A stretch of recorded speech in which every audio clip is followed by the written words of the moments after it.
విలువేమిటో కాటుకనది రొచ్చినను చెప్పు వింటాను. రాత్రి కరిగింది, తూర్పు దొరికింది, కళ్ళు తెరిచి ఇప్పుడిప్పుడే ఉదయిస్తున్నాను. అచ్చమైన స్వచ్ఛమైన తెలుపంటే ఏమిటో మత్సలేని నీ మనసును అడిగి తెలుసుకుంటాను.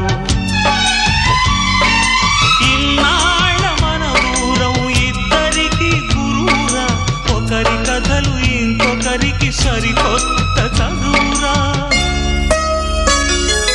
పాఠాలు ఏవైనా నీకి ఒక్కటే నాన్న, చీకట్టు